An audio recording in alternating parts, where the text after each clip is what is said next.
the best pasta shape for pesto, dirty macaroni, and a noodle named for a musical instrument. This week, it's all about pasta. Traveling the world to bring you delicious dishes, tasty beverages, and interesting experiences. This is the Destination Eat Drink Podcast on the Radio Misfits Podcast Network. I'm Brent Peterson. Welcome to Destination Eat Drink, the travel podcast for foodies. Destination Eat Drink is where travel and food come together. Here on the Destination Eat Drink podcast, and also on the Destination Eat Drink website, and on the Destination Eat Drink YouTube channel. This week, we're talking pasta, not only in Italy, but also in Croatia. And before we get to that, please take a moment to rate and review Destination Eat Drink. It really helps raise the profile of the podcast and help other traveling foodies like yourself find the show. And if you're so inclined, please consider supporting Destination Eat Drink with a one-time or continuing contribution. You can support Destination Eat Drink with as little as $1 a month at buymeacoffee.com/Destination Eat Drink. And thank you very much. For this episode about pasta, we talk about making pesto from Bronte pistachios from Sicily, stuffed pastas made from leftovers, pasta with truffles, and much, much more. Okay, I'm starving, so let's eat. Destination Eat Drink.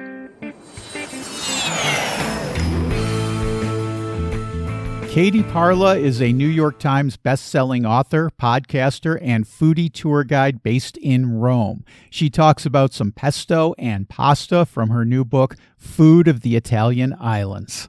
You call Sicily in your book the capital of pesto.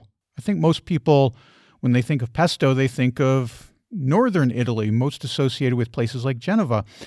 But you call Sicily the capital of pesto. Why is that?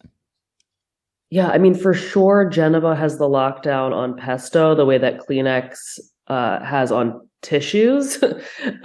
So there are so many different pesto sauces in Italy, and so many are present in Sicily. Like, pesto just comes from the verb pestare. So imagine like mashing something with a mortar and pestle, or in a more modern sense, blending it up in a food processor. And generally speaking, it includes like nuts and oil and garlic and herbs. But in Sicily, you also find a lot of tomatoes used, different types of cheeses, or sometimes a total absence of cheese. And in the cookbook section, rather in the pasta section of the cookbook, there's a whole pesto spread. Yes. And it includes pesto from the Aeolian Islands, pesto from Trapani, pesto from Pantelleria, pesto from Linosa, and then we even dip over to Sardinia for pesto in the style of Carlo Forte. There are also a couple pestos in there that aren't necessarily rooted in a specific place, but have become kind of like a pan-Sicilian pesto that you might find on a neo-trattoria menu, like pistachio pesto tends to be pretty common, something that grew up around the Bronte pistachio tradition, around Mount Etna, and then now is spread, all over the island. And when I say island, I should really, when we're speaking of Sicily, we should call it islands, right? Sicily is the sort of mainland in this analogy. You have the Aeolian Islands in the north, Ustica off the coast of Palermo. You've got the Egadi Islands. There are so many little island chains, or sort of individual guys like Pantelleria hanging out there on their own. It's an island nation of sorts. I'm so glad you brought up pistachio pesto for a couple of reasons. First of all, the Sicilian pistachios are unbelievable. We get good pistachios here in Portugal, but in Sicily, they are totally different level. And as I was reading that chapter on pestos, you have all these different pesto recipes, and I got so hungry, I pretty much put it down and said, all right, I got to make this pistachio recipe. I think I have all the ingredients. And I went into the kitchen and I had everything for the pistachio pesto recipe except for the mint. And I said, well, you know what? I'm going to make it anyway. It's fine. I'll just omit the mint. You're the pesto. You're the pesto boss. And it tastes good no matter what. It was good. It was really, really good. But a couple of days later, I went to our local market, and the vendor who I always go to, she gave me a bunch of mint, and I went home and I made the recipe again. And I got to tell you, Katie Parla, next level when you add in fresh mint to your pistachio pesto recipe. I'm glad it was a hit. Can I give you like an even simpler recipe that Sure. As long as you have pistachios in the cupboard, you probably have the other stuff too. There's a recipe in the dessert section called crema di pistacchio, and it's just made with salted shelled pistachios, a little bit of sugar, and some water. You buzz it up, and it's so freaking delicious. And you spread it on bread like Nutella, but it's not full of chemicals, so that's awesome. And it's so, so delicious. Man, that is going to be a huge hit in my house because I love pistachios, but my girlfriend, she loves pistachios. So, yeah, I'm going to definitely be doing that when the need arises, which will probably be tonight. When we talk about pestos, when we talk about any kind of pasta that we're serving, the question is always what kind of pasta, what shape of pasta do we serve? And pestos, you just very nicely described how many different kinds of pestos there are, but it generally comes as a sauce, as a condimento. Do you have a favorite kind of pasta shape, a type of pasta that you like to serve with pestos? Yeah, I kind of go the traditional route where in Italy, whether you're in Genova or Carloforte in Sardinia, Trapani in Sicily, you're either going for like the fusillo vibe, which is a twisty pasta. It would be called trofie in Genova and also in Carloforte because the people who founded that village are of Genovese origin. Busiate, which are like these sort of long curly fusilli, are really typical of Trapani.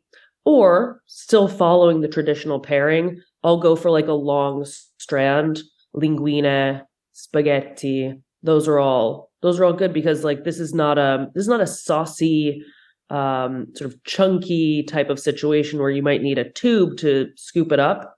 But instead like something that allows the sauce to cling to the architecture of the noodle. Now, that's not to say I would turn down rigatoni with pesto. Of course I would eat that. But I generally go for like the twisty fusillo vibe or a long strand. Cecilia Puccia is the co-founder of I Eat Food Tours and Events. She takes hungry travelers around her city of Turin, Italy. Cecilia tells me about a characteristic stuffed pasta from Piedmont. One of the first things I'd like to do is go and get a plate of agnolotte, which is the pasta of Turin. Can you tell me a little bit about the agnolotte? Absolutely.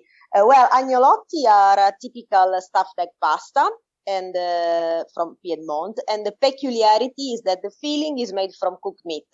Some ancient recipes call for 3 different types of meat, which are beef, rabbit, and pork. Anyway, roast beef is generally the most used, and pasta is served with meat broth in the cold season or with beautiful, simple butter and sage sauce, which is always delicious or season good. Another peculiarity is the very, very tiny pasta sheet. You must be able really to read a newspaper through it, they say. It has to be tiny as the transparent, as the veil of a spouse. That means that really you enjoy both the pasta and the filling, because if the filling is a really good one, you want to taste it. And if you cover up the filling with the sort of kind of a plastic pasta, so if the pasta sheet is not tiny enough, then you only taste a sort of rubbery pasta. But if the pasta sheet is super tiny, then the ingredient become the star. And if your filling is a very well-made filling, then you have really an explosion of pleasure, both for the body and the spirit. And speaking of reusing your leftover, well, actually the agnolotti So in general, the pasta, the stuffed pasta, was born out of necessity more than out of virtue. In what sense? Well, in the past, and there are traces of stuffed pasta like agnolotti in paintings from the 1200s. In the past, of course, they had to be ingenious in the kitchen. So agnolotti were made out of the leftover, whatever it was. And still now, until now, there are some small villages in Piedmont that make the filling with also cabbage, for example. So whatever was left over at the end of the week became the filling for stuffed pasta. So that is what Petrini, the founder of the Slow Food, highlighted in one of his festival a few years ago, and also in some events where we were able to participate. He said, we must go back to the ancient knowledge of the grannies, of the nonnas, because nonnas had the power to really create the most amazing recipes that are still famous and popular and glorious these times. So they are sort of evergreen masterpiece recipes that travel through the time. So this is what he highlighted, and he said in the past they were so ingenious because they had to be. They had no other chance. Now we have too much, and because we have too much, we block a little bit our creativity. And agnolotti actually are a product that came out of necessity, of course, out of the pleasure of still enjoying something delicious, because they tasted beautiful, even with the good leftovers. And they were the typical dish, the typical Sunday dish. So especially in the past, we were very in love with some traditions, like enjoying agnolotti on Sunday, not on Monday, not on Tuesday, on Sunday. And that made also that dish more special, because, I mean, if you enjoy any day, you can enjoy agnolotti, of course. But it's like, if you do that, it's like, I don't know, their power goes a little bit down. If you keep it special for a special day of the week, you give also them more glory. So it is nice to be a little bit on fashion, especially in this time, and to go back to the time where things were going a little bit slowly, but you really could enjoy it to the fullest, because now we run too much, we buy too much, and sometimes we waste. Sammy Dunham and Peter Austin are English expats who live much of the year in the mountainous and untouristy region of Abruzzo, Italy. They support their region with the nonprofit cultural association Life in Abruzzo. Sammy and Peter talk about the unique pasta of this region. I'm enchanted by one of the pasta dishes in Abruzzo, chitarra. The pasta itself seems like regular pasta, but the machine or the device that's used to create the pasta seems so incredibly interesting. Tell me about the chitarra pasta, how it's made, what makes it cool. Well, I only know that I don't know anything about it apart from we've got one, and my wife's really good with it, but I don't know much else about it. So the first sort of acknowledgement that those machines, so it looks like a guitar, which is why it's called a chitarra. And the pasta that it creates is square shaped, and you roll a sheet of pasta over these strings, and then the pasta falls through it. The earliest acknowledgement of it is sort of about 1860. So before then, it was all being cut by a rolling pin or just by, traditional knives. depending on where you go in the region, the chitarra is different. So, for example, in Teramo, it's very skinny, thin chitarra.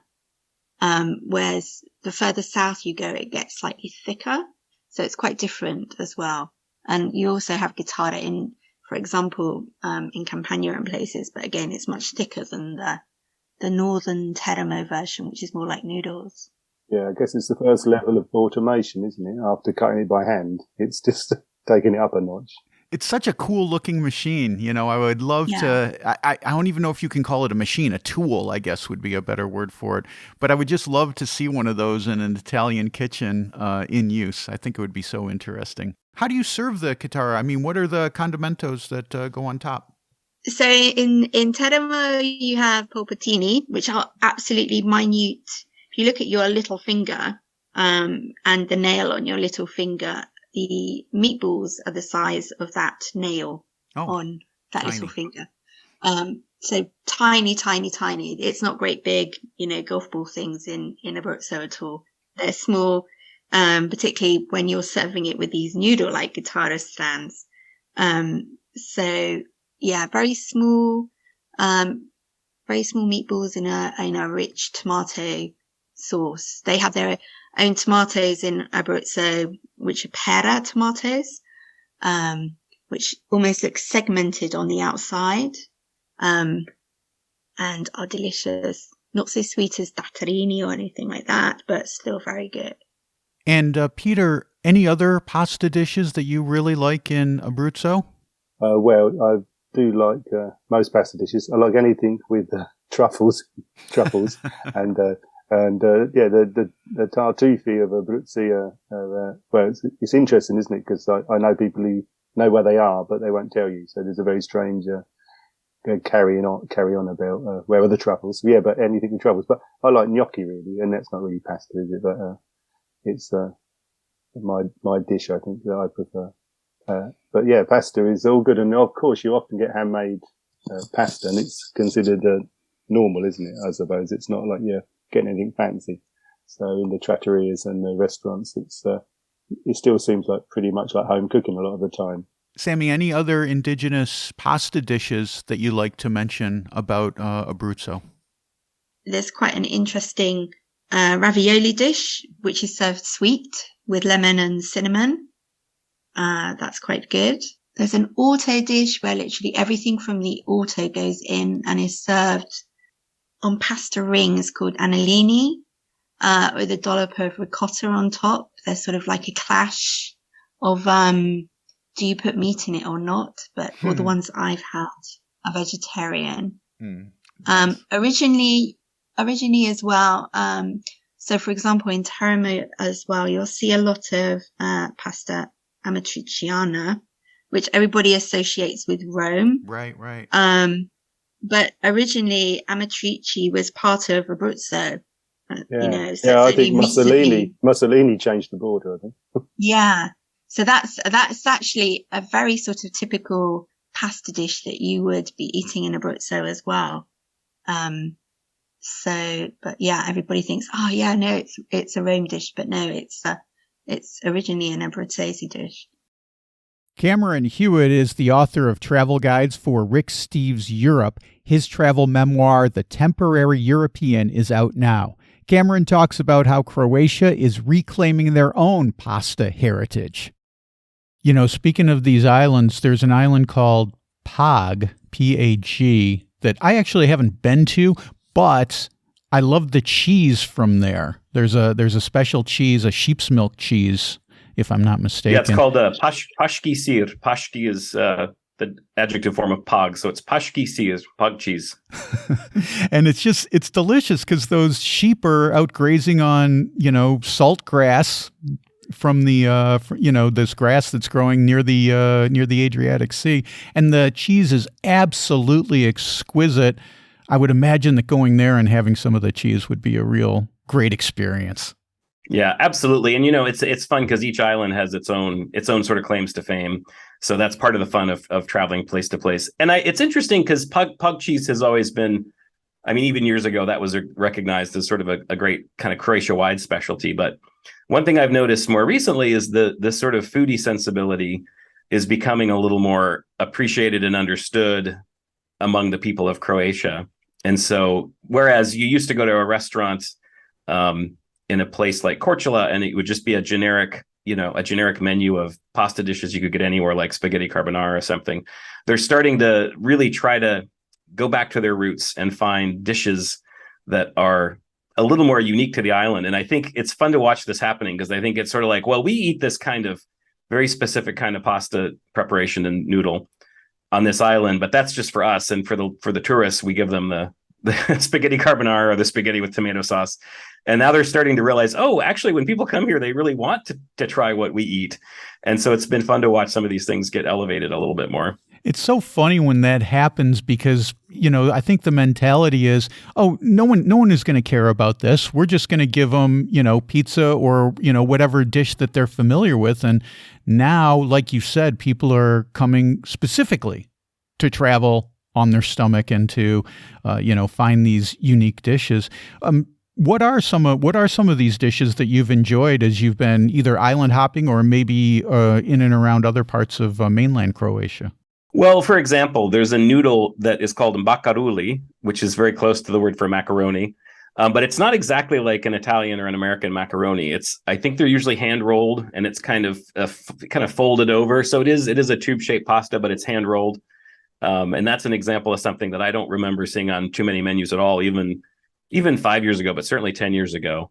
That was not something that I was aware of. And I've noticed Korčula, Dubrovnik, in the southern part of Dalmatia especially, I start to see that on every menu. And the preparation that they are pushing these days is šporky makaruli, which is dirty macaroni, basically, which sounds unappetizing, but it's actually really delicious. It's got like a beef stew, kind of a slow simmered beef stew made with red wine and usually seasoned with cinnamon. So it has a little bit of a different flavor to it. And they put that over the makaruli. And it's really delicious. So it's kind of fun.